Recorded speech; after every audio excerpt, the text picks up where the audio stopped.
Welcome back to Vietnamese Vixens. Today's story is about a man who thought he'd outsmarted the game before he even started playing. A man who did his research, studied the patterns, memorized every red flag and warning sign, who came to Vietnam armed with knowledge and skepticism, convinced that preparation equals protection. But here's what he didn't understand. The best cons don't look like cons. They look like the exception you've been searching for. This is Marcus's story. 41 years old, IT security specialist from Munich, Germany. He came to Ho Chi Minh City thinking his careful nature and analytical mind would keep him safe. And for a while, he was right, until he met someone who understood that intelligence isn't the same as immunity, and that the smartest people often fall the hardest because they can't believe they've been fooled. Before we get into Marcus's story, drop a comment and let us know where you're watching from. Have you ever thought you were too smart to be manipulated, only to realize the con was more sophisticated than you imagined? Hit that like button if you've learned that lesson the hard way, and subscribe for more real stories about expats discovering painful truths in Southeast Asia. Alright, here's Marcus's story, in his own words. I landed at Tan Son Nhat Airport on a Tuesday afternoon in late September, and the first thing I did after clearing customs was congratulate myself on how prepared I was. I know how that sounds now, but at the time it felt justified. I'd spent 3 months before the trip reading everything I could find about Vietnam, about Ho Chi Minh City specifically, about the expat experience, about relationships, about scams. I'd watched probably 50 YouTube videos with titles like "Don't Date Vietnamese Women Until You Watch This" and "The Top 10 Scams in Saigon." I'd read forum posts from bitter divorced men warning about bar girls and gold diggers. I'd studied the patterns, memorized the red flags, made actual notes in a document on my laptop. German efficiency applied to avoiding heartbreak. That was my approach. And I was so fucking proud of it. The divorce from Petra had been finalized 4 months earlier. 15 years of marriage, ending not with drama, but with paperwork, and a sense of mutual relief that was somehow worse than if we'd hated each other. We'd met at university, both studying computer science, both careful and logical people who mistook compatibility for love. Built a nice life in Munich, good careers, nice apartment in Schwabing, vacations twice a year to places we researched thoroughly before booking. Everything organized, everything planned, everything slowly dying from lack of spontaneity or passion or whatever ingredient makes a marriage feel alive instead of like a well-run corporation. She's the one who finally said it. Sitting at our kitchen table on a Sunday morning, drinking coffee, reading separate sections of the newspaper like we'd done 1,000 times before, she put down the paper and said, "Marcus, we're roommates. We've been roommates for years. I think we should stop pretending this is a marriage." I'd felt relief, immediate, overwhelming relief, which told me everything I needed to know. The separation was civilized. We divided assets with spreadsheets. She kept the apartment. I took the larger share of savings. No kids to complicate things. No screaming fights. No one cheating or lying. Just two people acknowledging that somewhere along the way, we'd built a life neither of us actually wanted to live. My friends called it mature. My mother called it sad. I called it necessary. When my company offered me a 3-month remote contract, working with a client in Singapore, with the option to work from anywhere in Southeast Asia, I didn't hesitate. Told my boss I'd base myself in Ho Chi Minh City. Cheap cost of living, good internet, completely different from Munich in every possible way. A chance to reset, to figure out who I was, outside of the careful, organized life I'd constructed with Petra. But I wasn't going to be stupid about it. I'd read too many stories about Western men getting destroyed in Southeast Asia, losing money, losing dignity, losing their minds over women who saw them as walking ATMs. I told myself I'd be different, smarter, more careful. I'd see the traps before they closed. I'd recognize manipulation when it appeared. I'd built a career in IT security, for fuck's sake. My entire job was identifying vulnerabilities and protecting against exploitation. Surely I could apply the same logic to my personal life. The apartment I'd rented was in District 1, right in the center of the city. Found it through a reputable agency, verified everything twice, negotiated the lease in writing with every term clearly defined. 9th floor, 1 bedroom, balcony overlooking Wen Hu Walking Street. Furnished, air-conditioned, fiber internet. Everything I needed to work and live comfortably. The rent was less than a third of what I'd been paying in Munich. Those first 2 weeks felt like vindication of my careful approach. I established routines. Woke up at 6 to work European hours. Found a good coffee shop that opened early where I could sit with my laptop. Figured out which street food vendors were safe, which ones would destroy my stomach. Learned basic Vietnamese phrases from an app, though my pronunciation was terrible. Explored the city methodically, district by district, always aware of my surroundings, always checking prices before agreeing to anything, always saying no to touts and hustlers with a firm German efficiency that seemed to surprise them. I met other expats in the rooftop bars around District 1, mostly English teachers and digital nomads, some guys working for international companies like me. I'd listen to their stories about dating Vietnamese women, and I'd feel this quiet superiority. These guys were disasters. Falling for bar girls, getting scammed for thousands of dollars, marrying women half their age who disappeared the moment the money ran out. They'd laugh about it like it was funny, like being exploited was just part of the expat experience. I'd smile and nod and think, that won't be me. I'm too careful for that. But I was also lonely. That's the part one didn't want to admit. The apartment was nice but empty. The work was fine but isolating. I'd finish my day and have nowhere to go, no one to talk to beyond surface-level expat bar conversations. I'd video call with friends back in Munich, but the time difference made it difficult. And besides, what was I supposed to say? That I was sitting alone in a foreign city trying to figure out who I was at 41? That the freedom I'd been so excited about felt more like disconnection? I told myself I wasn't looking for a relationship. Told myself I needed time alone to reset, to heal from the divorce, even though the divorce hadn't really hurt. But the loneliness was getting heavier. That specific kind of loneliness that comes from being surrounded by millions of people, but not mattering to any of them. I met Lynn on a Thursday evening in mid-October. I'd been in Saigon for about a month, and I'd developed some back pain from sitting at cafe tables all day working on a laptop. Nothing serious, just that dull ache that comes from bad posture and too many hours hunched over a keyboard. One of the expats at my regular bar mentioned a good massage place near Ben Thon Market. Said it was legitimate, not one of those places with the pink lights and girls in short dresses. Just a proper massage parlor with professional therapists. I walked there after work, found it on the second floor of a building on a side street. Clean, well-lit, smelled like lemongrass oil and incense. The woman at the front desk spoke decent English, showed me a price list that seemed reasonable. I booked an hour-long traditional Vietnamese massage, and was led to a room with a proper massage table, not a bed. Good sign. Professional. Lynn was my masseuse. She knocked before entering, introduced herself in English, asked about my problem areas. She was maybe 28, pretty in an understated way. No makeup, hair pulled back in a simple ponytail, wearing loose pants and a polo shirt with the spa's logo. She looked tired but professional, not flirty, not performing, just someone doing her job. The massage was excellent. Strong pressure, clearly knew what she was doing. We barely talked during it, which I appreciated. She asked once if the pressure was okay. I said yes, and that was it.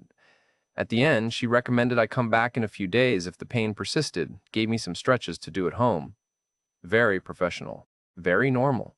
I went back 3 days later because the back pain was still there and the massage had helped. Got Lynn again, either by chance or because I'd been a good client. Same professional demeanor, same skilled work. This time we talked a bit more. She asked where I was from, how long I'd be in Vietnam, what I did for work. I asked about her job, how long she'd been a masseuse. She said 5 years, since she'd moved to Saigon from the Mekong Delta. Mentioned she was studying English at a night school near District 3, trying to improve her skills so she could eventually work at a hotel spa where the pay was better. Something about the conversation felt genuine. She wasn't performing, wasn't flirting, wasn't asking personal questions in that pointed way I'd read about, just making polite conversation while she worked. When I paid at the front desk afterward, she didn't linger or suggest I add her on Facebook or give me her phone number. Just said goodbye and moved to prepare the room for the next client. I kept going back, once a week, then twice a week. The back pain became an excuse, honestly. I looked forward to those appointments in a way that should have made me nervous. Not because anything inappropriate was happening. Exactly the opposite. Because it felt normal. Comfortable. Like human connection without agenda. We developed a rapport over those weeks. I'd tell her about my work, the frustrations of German corporate culture even from 8,000 kilometers away. She'd tell me about her studies, the difficulty of English grammar, her dreams of working at the Park Hyatt or the Reverie. She mentioned having a daughter once, casually, when I asked if she had siblings. Said she had a 6-year-old daughter who lived with her grandmother in Ben Tre province. Didn't elaborate, didn't make it dramatic, just stated it as fact. I asked about the father, trying to be delicate. She said he was a Vietnamese man she'd dated in her early 20s, that he'd left when she got pregnant, that it was complicated. She didn't seem bitter about it, just matter of fact. Said her mother helped raise her daughter while she worked in the city sending money home. It was a common story in Vietnam, I'd learned. Nothing particularly tragic or manipulative about how she told it. Just life. What struck me was how different she seemed from everything I'd been warned about. She never asked for anything, never mentioned money problems or family emergencies, never complimented my appearance or my clothes in that exaggerated way, never suggested we meet outside the massage parlor. She was just a person doing her job, being friendly but professional, treating me like a regular client who happened to be becoming something like an acquaintance through repeated interaction. That's what made me lower my guard. The absence of red flags felt like proof of green lights. I'd been so prepared for the obvious scam, the bar girl with the sob story, the beautiful woman who was too interested too quickly. I'd studied that pattern until I could spot it from 100 meters away. But Lynn didn't fit it. She was the opposite. Reserved, boundaried, seemingly uninterested in anything beyond polite conversation during business hours. So when I asked her to get coffee after one of our sessions in late November, and she hesitated, actually seemed uncertain about whether it was appropriate, I felt validated. This was real. This was different. She wasn't jumping at the opportunity to extract money from a foreign man. She was considering whether it was a good idea to blur professional boundaries with a client. She said yes eventually, but with caveats. Just coffee, somewhere public, and she had to be back for her evening English class by 7. We met at a cafe near the massage parlor 2 days later. She showed up in jeans and a simple blouse, still no makeup, carrying a backpack with her English textbooks visible. We talked for an hour about normal things, her studies, my work, the chaos of Saigon traffic, the differences between Vietnam and Germany. She was curious about Europe in a genuine way, not the take me there way I'd been warned about. Asked about the culture, the food, the weather. Laughed when I described how dead Munich felt in winter compared to Saigon's constant chaos. When we finished our coffee, she insisted on paying for her own. Actually argued with me about it when I tried to cover the bill. Said she'd invited me so she should pay, and besides, she didn't want me to think she was that kind of girl. The phrase hung between us for a moment, and I realized she was acknowledging the elephant in the room. The assumptions I might have, the stories I might have heard. She was drawing a line, establishing herself as different. I liked her. That was the simple truth, not just attracted to her, though I was. But I liked talking to her, liked her careful way of thinking through questions before answering, liked how she'd code switch between English and Vietnamese when she couldn't find the right word, then apologize and try to explain what she meant. Liked that she seemed completely unbothered by the fact that I was a foreigner with money. It wasn't relevant to her. I was just Marcus, a client had become a friend who might become something more. We started meeting for coffee once a week after my massage appointments. Then, twice a week, even when I didn't have appointments. She'd finish work at 6, we'd meet at the same cafe, talk for an hour before she went to her English class. She still insisted on paying for herself every time, still kept clear boundaries, still seemed hesitant about where this was going, like she was protecting herself from something.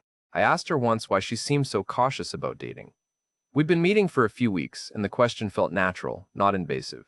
She thought about it for a moment, stirring her coffee, then said she'd dated a foreign man once before, a few years ago. British guy who'd been in Vietnam teaching English. Said it started nice, but got complicated when his friends kept implying she was with him for money or a visa. Said it made her feel like she had to constantly prove she wasn't that kind of person. And eventually, it poisoned the relationship.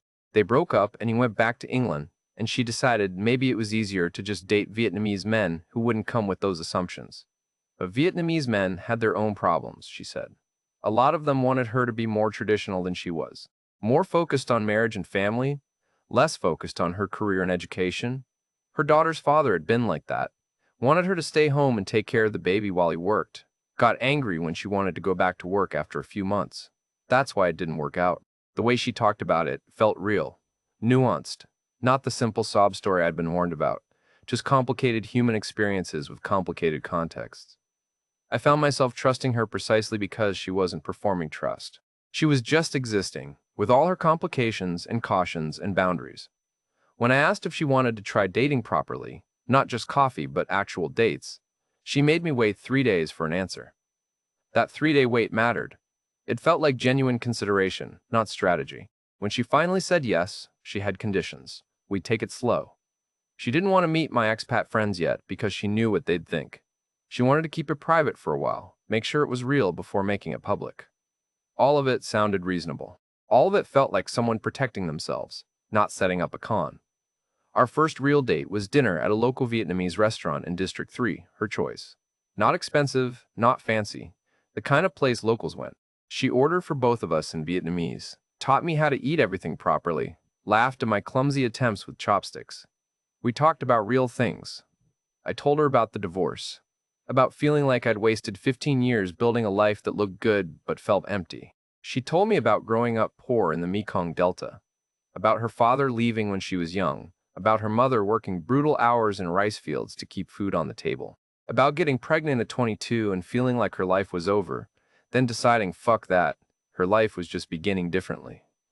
There was no self-pity in how she talked about it, no manipulation, just facts presented with the emotional distance of someone who'd processed their trauma and moved on. I respected that, recognized something of myself in it. Two people who'd been through different kinds of hard things and were trying to build something better. When the bill came, we split it. I tried to pay, but she was firm, said we were equals in this. She wouldn't be with someone who treated her like she needed to be taken care of. That mattered to me more than she knew. Proof that this wasn't about money. Proof that I'd been right to trust my instincts. Proof that all my careful research had paid off because I could recognize the real thing when I saw it. Walking back to where she'd parked her motorbike, she took my hand. First physical contact beyond professional massage touch. Her hand was small and calloused from years of physical work. She smiled up at me and said, in careful English, "I think maybe you are a good person, Marcus. I hope I am not wrong." I kissed her for the first time under a streetlight on a random Saigon corner and felt something I hadn't felt in years, maybe ever. Like I was exactly where I was supposed to be. Like everything before this had been preparation for this moment. Like I'd finally found something real by being careful enough to recognize it. I walked back to my apartment that night, feeling triumphant, vindicated. I'd done it. I'd come to Vietnam prepared, avoided all the traps, stayed smart and careful, and found something genuine precisely because I'd been smart enough to recognize the difference between a scam and the real thing. Lynn wasn't like those other girls. She was different, and I'd been perceptive enough to see it. That feeling lasted about 6 weeks. Right up until the moment it all came apart, and I realized the con I'd been prepared for was never the con being run on me at all. The first month of actually dating Lynn felt like proof that caution works. That doing your research, staying alert, recognizing red flags, all of it pays off when you find something real.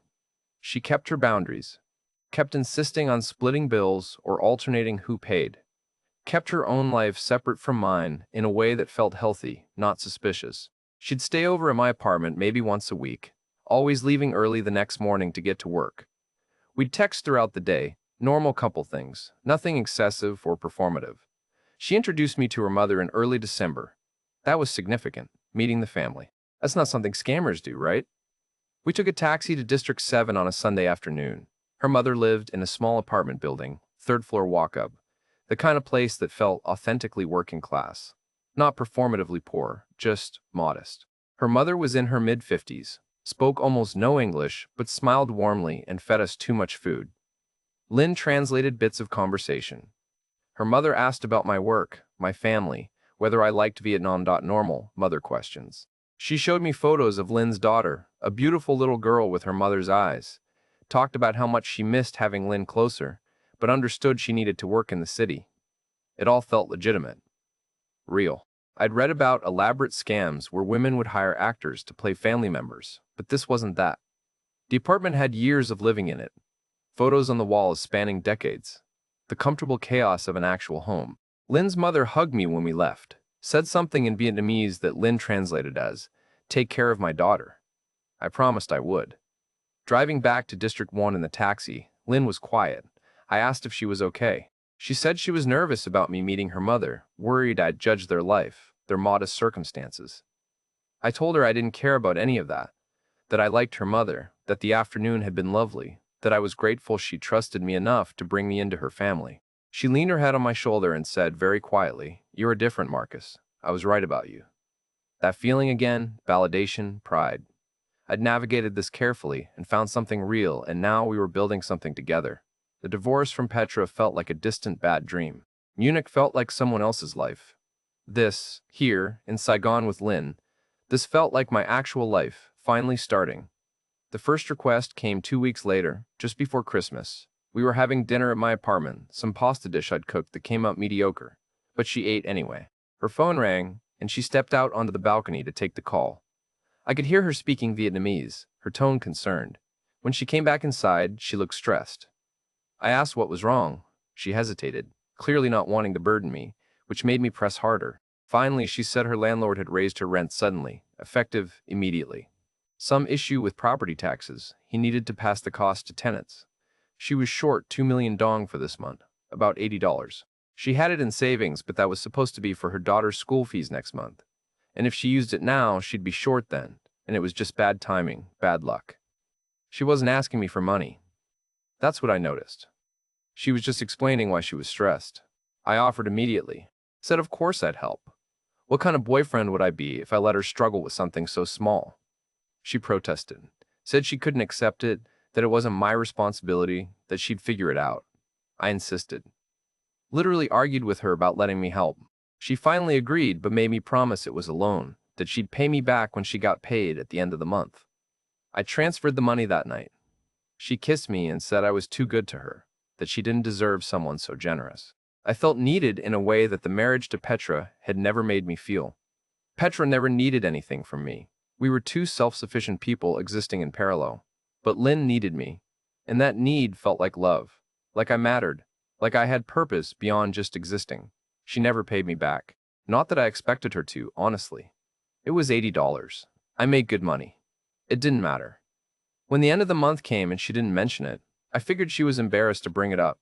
Or maybe she thought I'd forgotten. Or maybe it was just understood between us that couples help each other, and tracking debts was petty.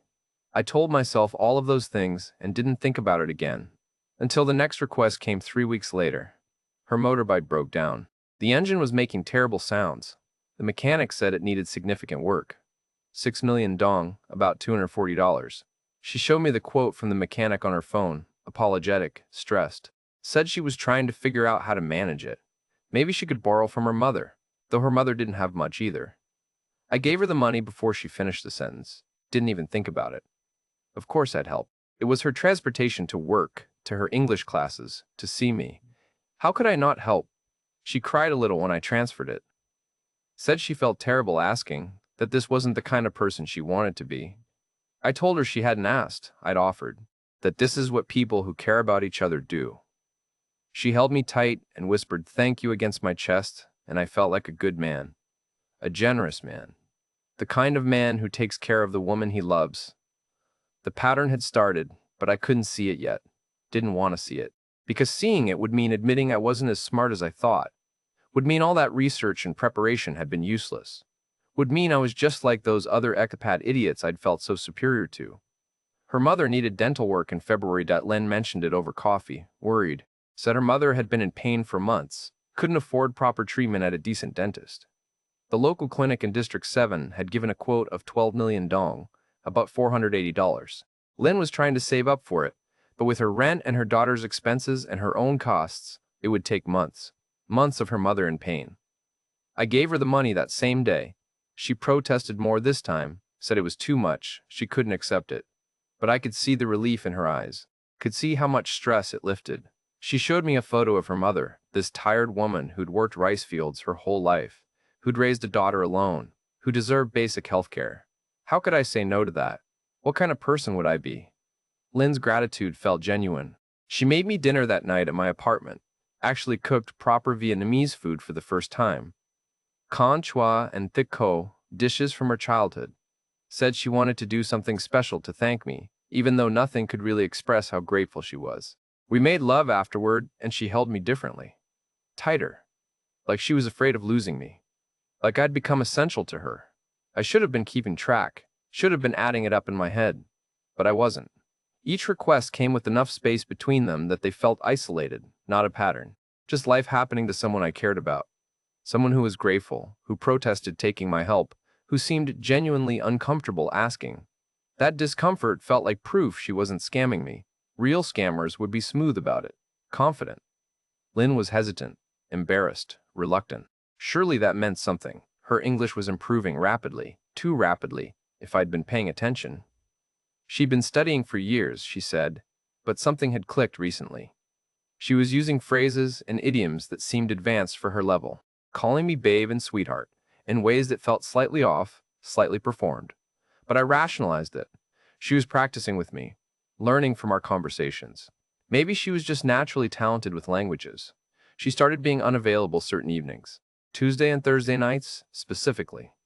Said she'd picked up extra shifts at the massage parlor. They were short-staffed, she needed the money. It made sense. She was always tired on Wednesday and Friday mornings when we'd meet for coffee before I started work. Complained about her hands hurting from too many massages, her back aching from long hours. All of it was consistent. All of it held together. Except her phone was always face down now. Always on silent. If it buzzed while we were together, she'd glance at it and dismiss it as spam or work-related. Never picked up calls in front of me anymore. Always stepped away, spoke in rapid Vietnamese I couldn't follow, came back with explanations that were detailed and reasonable. A client trying to book an appointment, her mother checking in, her roommate asking about bills. I'd met this roommate once, briefly, when I'd picked Lynn up from work one evening. A woman in her 30s, friendly enough, who'd said hello in English and then gone back to looking at her phone. Lynn had explained she was shy around foreigners, didn't like attention. That's why Lynn never invited me to their apartment, she said. Her roommate valued privacy, got uncomfortable with visitors. And the apartment was small and shabby. Lynn was embarrassed by it. Why would I want to see it when my place was so much nicer? All of it was reasonable if you looked at each piece individually.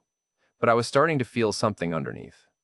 Some instinct that the pieces weren't quite fitting together the way they should. I'd catch her in small inconsistencies.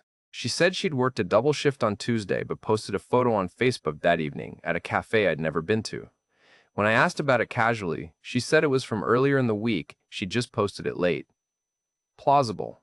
But the coffee cup in the photo looked fresh, not from days before. She mentioned her daughter visiting Saigon for a weekend in March, but when the weekend came, the visit got canceled. Family emergency back in Ben Tre, her mother needed to keep the daughter with her. But Lynn didn't seem particularly disappointed. Didn't talk about missing her daughter much at all, actually. When I'd ask about her, Lynn would give brief updates and change the subject. It struck me as odd, but I told myself everyone had different parenting styles, different ways of dealing with separation from their kids. My German expat friend, the one who'd recommended the massage parlor in the first place, pulled me aside at a bar one night in late March. Asked how things were going with Lynn. I said, great, really good, we were getting serious. He looked uncomfortable. Asked how much I'd given her. The question felt invasive, accusatory. I said I hadn't given her anything, I'd help with some expenses like any boyfriend would. He asked again, specifically, how much total? I calculated in my head for the first time. The rent shortfall, the motorbike repair, her mother's dental work, a few other small things I'd helped with along the way. Medicine for her daughter, new tires for the motorbike, books for her English classes, maybe $3,000 total over 4 months. When I said the number out loud, it sounded worse than it had felt in my head. My friend looked at me with something like pity, said that was a lot of money, even by expat standards. Asked if I'd ever been to her apartment, met her daughter, seen proof of any of the things she claimed. I got defensive. Said of course I'd met her mother, that I didn't need to meet her daughter to validate the relationship, that not everything needed proof, that I trusted her. He backed off, said he hoped I was right, that he just wanted me to be careful. But walking back to my apartment that night, I felt something cold settle in my stomach. $3,000 in 4 months. None of it paid back, none of it questioned. Just accepted as my role, my function. I was the foreigner with money. She was the Vietnamese woman with problems. The dynamic had been established so gradually, I hadn't noticed the pattern forming. I started watching her more carefully, noticing things I'd dismissed before. The way she'd mention other foreign men casually, her friend's boyfriend who was Australian and worked in finance, her coworker's boyfriend who was American and took her traveling, her cousin's husband who was British and owned businesses. Never saying directly that I was lacking, but the comparisons were there. The measuring. The gentle implication that other men did more, provided more, cared more. After one of these conversations where she'd talked about her friend's new iPhone, a gift from the Australian boyfriend, she touched my hand and said, "But I'm not like that. I don't need expensive things. I'm happy with what I have." She smiled when she said it, squeezed my hand, but her eyes were watching my reaction, calculating whether I'd take the bait, whether I'd offer to buy her something to prove I cared as much as those other men. I almost did. Felt the impulse to pull out my phone and ask what kind of phone she wanted. But something stopped me. Some last instinct for self-preservation. I just smiled and said I was glad she wasn't materialistic.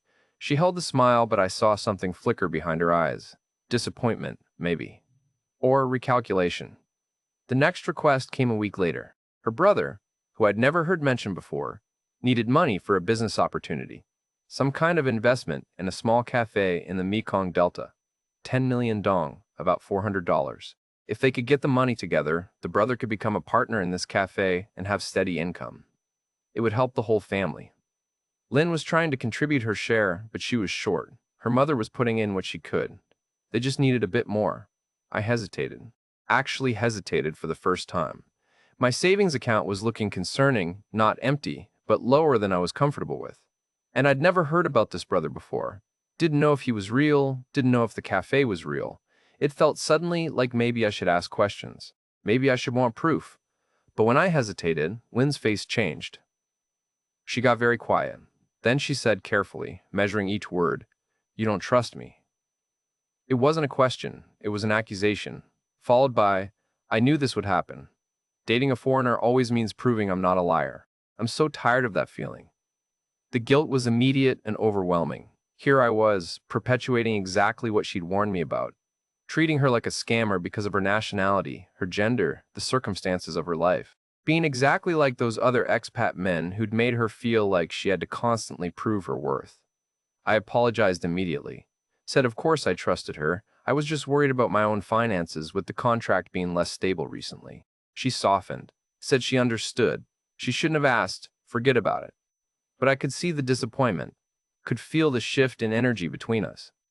So I gave her the money, transferred it that night with an apology for hesitating. She thanked me, but without the warmth from before, like I'd failed some test. Like the trust had cracked and she was reassessing whether this relationship was worth continuing. That fear that she might leave me was worse than the money, worse than the growing certainty that something was wrong. Because if she left, I'd have to admit I'd been played, would have to face the expat community and my friends back in Germany and say yes, I was that stupid. Yes, despite all my research and preparation, I fell for it anyway, and that possibility was unbearable. So I tried harder, was more attentive, more generous, more accommodating. When she was distant, I pursued. When she was busy, I waited. When she needed space, I gave it while dying inside, with anxiety that space meant the end. The dynamic had shifted completely, and I couldn't see a way back to how it felt at the beginning. Back when she'd insisted on paying for her own coffee and kept clear boundaries and seemed like an equal partner instead of a dependent I was slowly going broke trying to satisfy. But I told myself it was just a rough patch. All relationships have them. The money didn't matter if the relationship was real, and it had to be real. I'd been too careful for it not to be real. I'd seen through the obvious scams and found something genuine, and I couldn't have been that wrong. My analytical mind, my German logic, my careful research, all of it couldn't have failed me this completely. Could it? The test came in early April. My company had been hinting at restructuring for weeks, and the call finally came on a Wednesday morning. Not a layoff, but a significant reduction in my contract hours, 40% cut starting next month. My boss was apologetic, explained it was company-wide budget tightening, nothing personal. I'd still have work, still be employed, just considerably less income. I sat in my apartment after the call, staring at my bank statements on the laptop screen. The numbers were stark. Between reduced income and the money I'd been giving Lynn, I'd need to tighten things significantly. No more casual spending, no more safety net, and definitely no more helping with every family emergency that arose. The math was simple and unforgiving. I decided to tell Lynn that evening. We had dinner plans at a restaurant she'd chosen near Tao Dam Park, one of the nicer places we'd been to. I met her there at 7, and she looked beautiful. She'd done her makeup, was wearing a dress I hadn't seen before. She seemed happy, lighter than she'd been in weeks, ordered wine without checking the price. I felt dread settle in my chest. I waited until we'd finished eating, tried to be casual about it, said my company was cutting back, my hours were being reduced, nothing catastrophic, but I'd need to be more careful with money for a while. Watched her face as I explained. Expected concern, maybe sympathy, maybe reassurance that we'd figure it out together. Instead, she went completely still, put down her wine glass slowly, deliberately. Her expression was unreadable for a long moment. Then she asked, "How much will you still make?" Not, "Are you okay?" Not, "What does this mean for you?" Just the number. Just the calculation of what I was still worth. I told her, converting Swedish kroner to US dollars in my head. Gave her the monthly figure. She was quiet, processing. I could see her doing math behind her eyes. Finally, she said, very slowly, very carefully, "So you're not really that well off anymore." The phrase hung between us.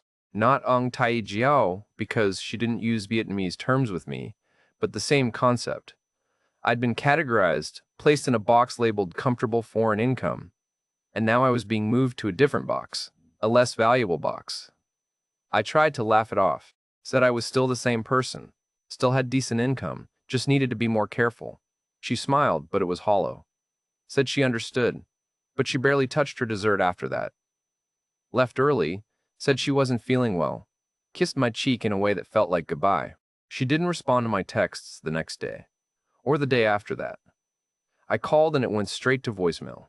I told myself she was processing, that she needed space, that I was being paranoid. But the silence was deafening. 3 days of nothing, while I sat in my apartment working and checking my phone every 5 minutes like a teenager. When she finally replied on Saturday, her message was brief. Said she was dealing with family stuff, work was stressful, she needed some time to sort things out. We made plans for dinner on Tuesday, but she canceled Monday night. Said her mother wasn't feeling well, she needed to go to District 7. Made plans again for Thursday, and she showed up 40 minutes late, distracted, checking her phone constantly. I asked if we were okay, if something had changed between us. She looked at me with something like annoyance and said of course everything was fine. Why was I being so needy? She was just stressed with life. The word needy stung. I'd been patient, understanding, giving her space like she asked. But now my concern was neediness. My desire to understand what was happening was pressure she didn't need. We had coffee instead of dinner. She drank it quickly, said she had to get home early. Didn't invite me to come with her. Didn't suggest staying at my place like she used to. Just kissed me quickly and left, her motorbike disappearing into evening traffic before I could process what had happened. The comparisons started coming more frequently after that. Every time we met, which was becoming less often, she'd mention someone else's relationship. Her friend's boyfriend just bought her family a house in Haiphong. Australian guy, works in mining, makes excellent money. Her coworker was dating an American consultant who took her traveling every month, just got back from Thailand. Her cousin's British husband owned 3 businesses, just bought her a new car. She never said I should be doing the same, never made direct comparisons. But the message was clear. Other foreign men were providing more. Other relationships had more financial security. Other women were being treated better. And always implicit was the question, what was I offering that made this relationship worth continuing?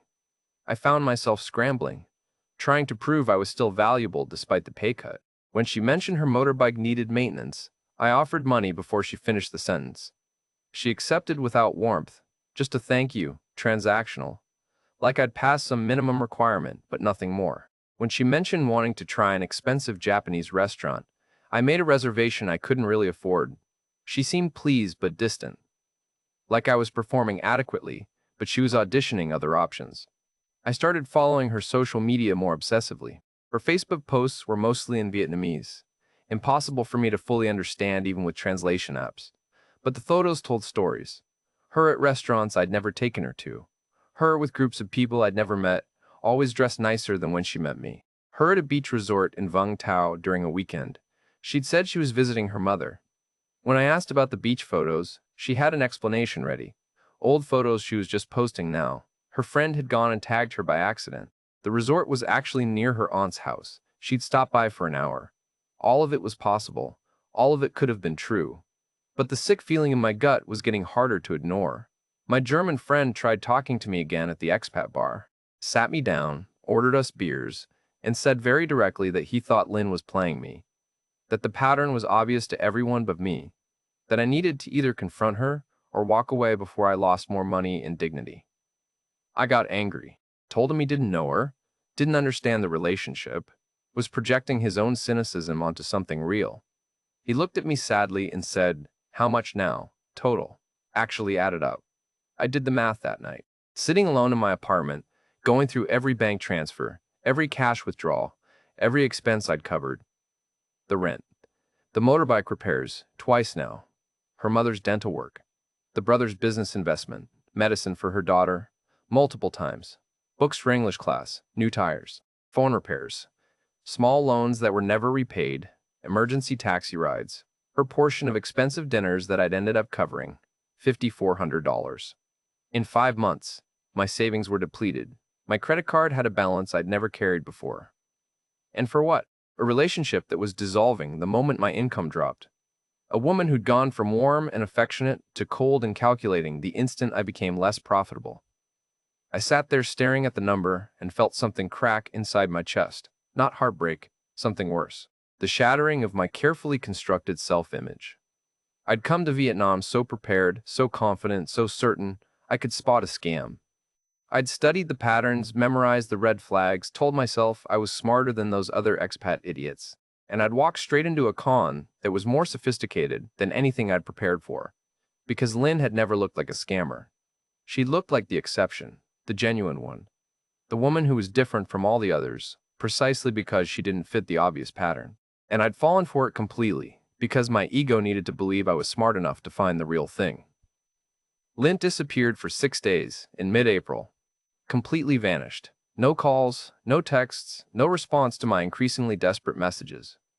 I was past worried, past making excuses. I was angry, hurt, and finally letting myself see what had been obvious from the beginning. When she finally texted on the 6th day, it was brief. Family emergency in the countryside. Phone died. No service out there. Would explain everything when she saw me. The same vague story she'd used before. The same practiced excuse. I didn't respond immediately. Let it sit while I decided what I actually wanted to do. She showed up at my apartment that evening unannounced. Let herself in with the key I'd given her months ago, back when that felt like a symbol of commitment instead of a security vulnerability. She was dressed nicely, hair done, makeup perfect, smiling like nothing was wrong. Started explaining about her aunt being sick, about the countryside, about her phone battery dying. I asked her to show me photos from the trip. She said she hadn't taken any, was too worried about her aunt to think about photos. I asked for her aunt's name, which hospital. She got defensive immediately, said I was being weird, controlling, that this wasn't like me. Her phone buzzed on my kitchen counter. The screen lit up with a message in Vietnamese. A man's name I didn't recognize.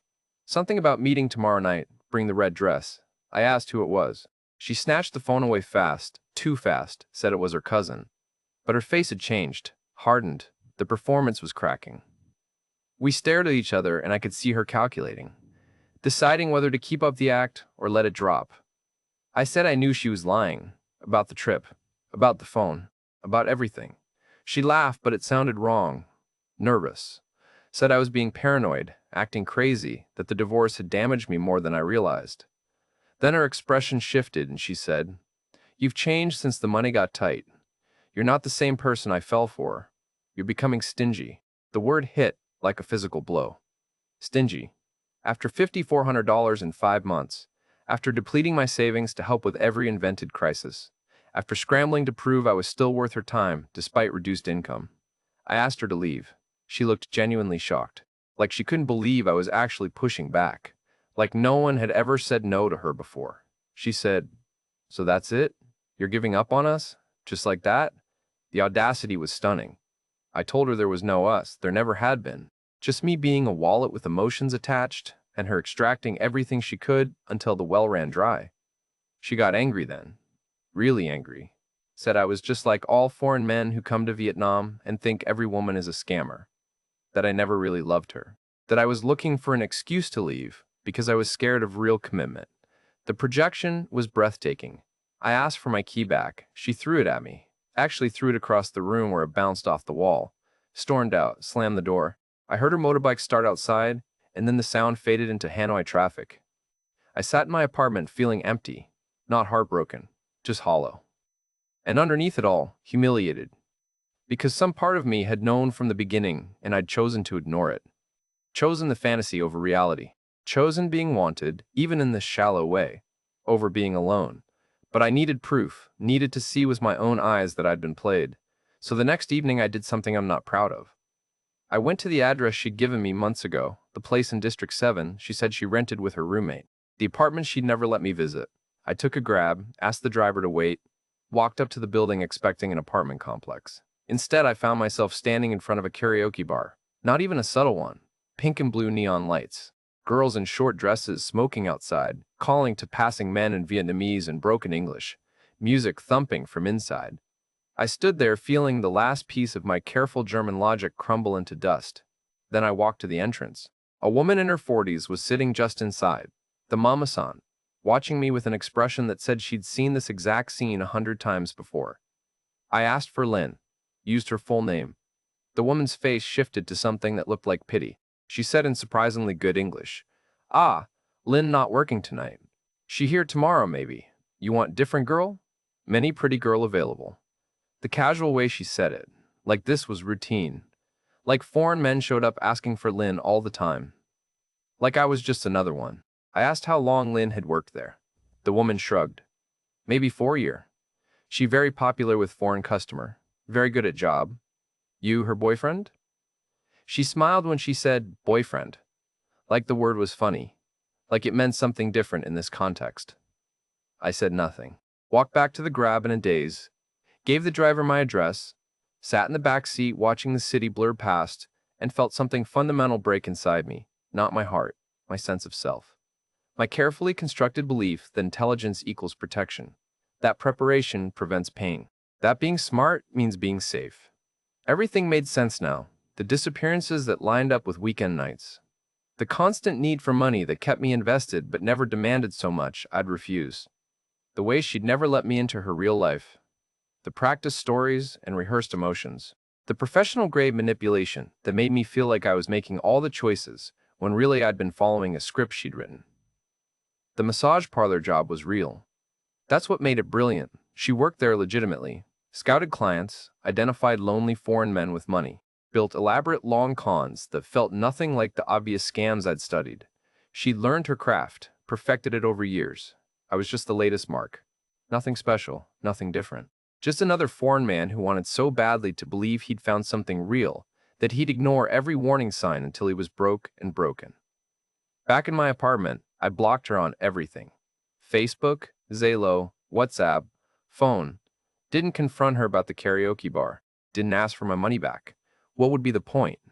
She'd just tell another story, and I'd already proven I was willing to believe anything to avoid facing the truth. I sat on my balcony watching Saigon's perpetual chaos and thought about all the times I'd felt superior to other expats. All the times I'd heard their stories and thought I was smarter. All the research I'd done that had been completely worthless because the con I'd prepared for wasn't the con being run on me. Lynn had never looked like a scammer because she'd studied what scammers look like and deliberately became the opposite. She'd made me feel smart for choosing her.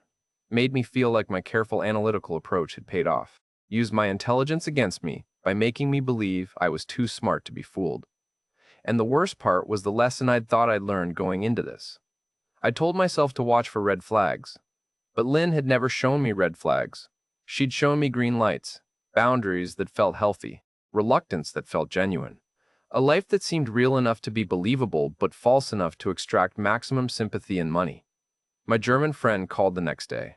Said he'd heard through the expat network what I'd discovered. Said he was sorry I had to find out that way.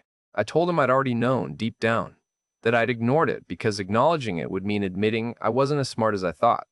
He was quiet for a moment, then said, "That's the real trap, isn't it? Not the money. The ego. $5,400, 5 months of my life, and whatever remained of my confidence in my own judgment. I'd come to Vietnam running from a dead marriage, looking for something that felt alive, and I'd found it.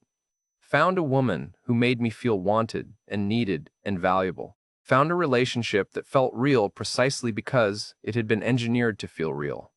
The phrase she'd never said but always implied, "You're different. You're special. You're not like those other stupid foreign men who fall for obvious scams." And I'd believed it because I needed to believe it. Because my loneliness was so profound that being chosen even by someone who was lying, felt better than not being chosen at all. I'm still in Saigon, still in the same apartment, still doing the same work for less money. But I see it everywhere now. The ecosystem I thought I was immune to. In bars where women approach foreign men with practiced smiles. In cafes where relationships are being negotiated with the fluency of business transactions. On street corners where loneliness and exploitation dance together under neon lights. And every time I see it, I remember how good it felt to believe I was the exception. How validating it was to think my careful German logic had found the real thing. How Lynn had looked at me with what seemed like genuine affection, and I'd never questioned whether affection could be a skill someone perfects over years of practice. She thought she could trick me. And she was right. Not because I was stupid, but because I was smart enough to believe I couldn't be tricked. That was the vulnerability she identified and exploited perfectly. My ego. My need to be different. My conviction that intelligence is armor against emotional manipulation. The real con wasn't the money. It was making me believe there was no con at all. Making me feel like I'd found something authentic precisely because I was perceptive enough to recognize authenticity. And I fell for it completely. Not despite my careful preparation, but because of it. Because she'd studied men like me and knew exactly which buttons to push. Knew that the best way to trick someone who thinks they're too smart to be tricked is to make them feel smart for choosing you. She was wrong about one thing, though. I did figure it out eventually. Just $5,400 too late.